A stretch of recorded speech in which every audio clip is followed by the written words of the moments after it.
in the process of my lifetime, I did a lot of artwork. And we had a publication called Daybreak, and I would be doing covers.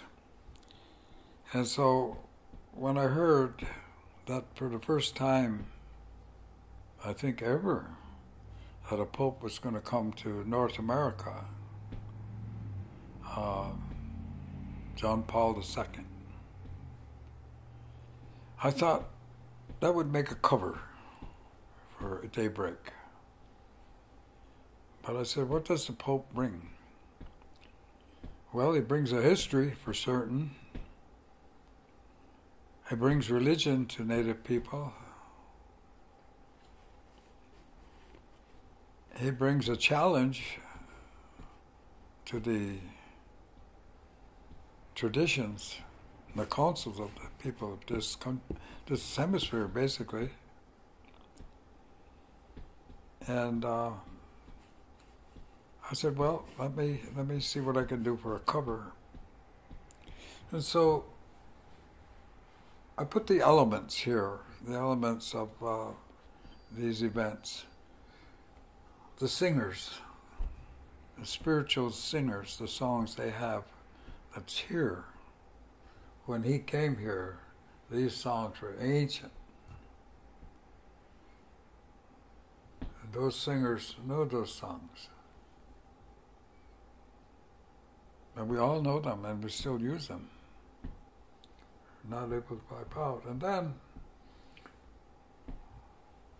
there he is himself, the man himself. And I thought one thing that was really amazing is that when he landed first in Mexico, the day he landed, they had a big earthquake in Mexico. And I wondered whether there was any kind of a spiritual connection.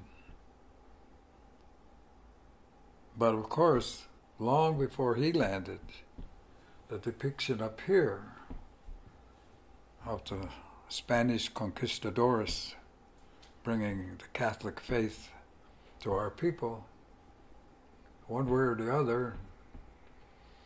And this is a depiction of them chopping off the feet and the hands of the native people. They were vicious.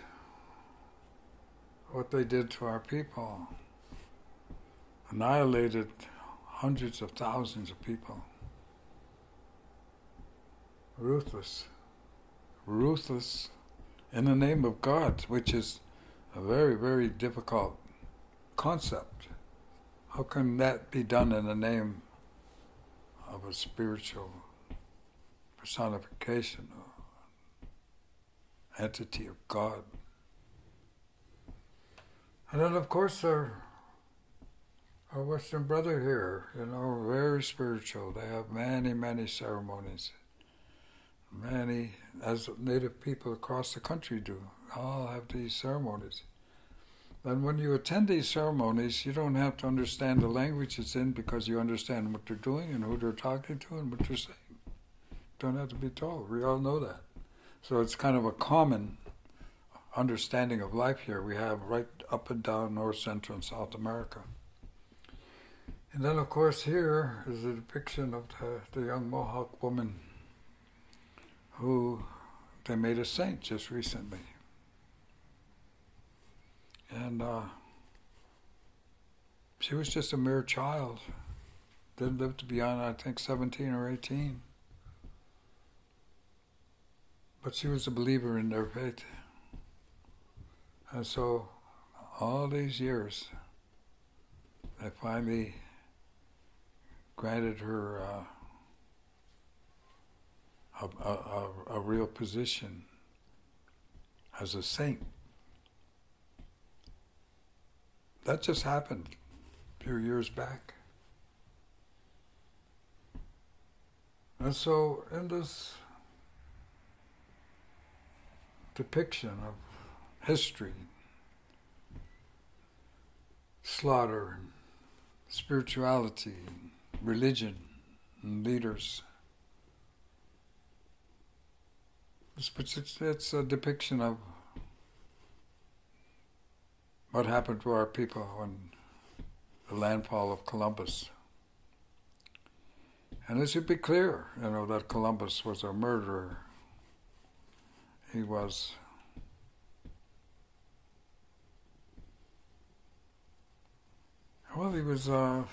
enterprise. He was enterprise. It was the spirit of enterprise coming from Europe to America.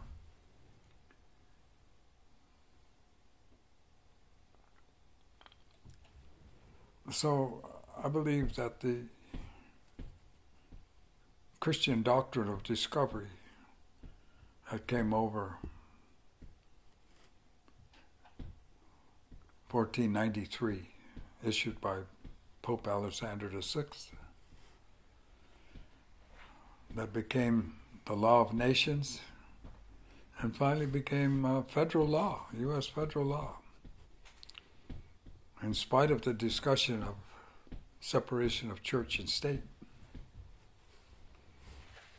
that became the foundation of the relationship between Native people and saving the souls of our people.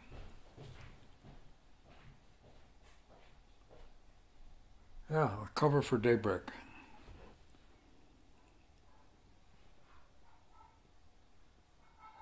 Historical depiction of centuries and centuries of persecution and slaughter and religion. Is religion spiritual? I don't know. It's a question you have to answer. We still have our ceremonies, and we still keep our ceremonies. We don't call it religion, we call it way of life. And they're old, they're ancient, but they're all about Thanksgiving, they're all about peace.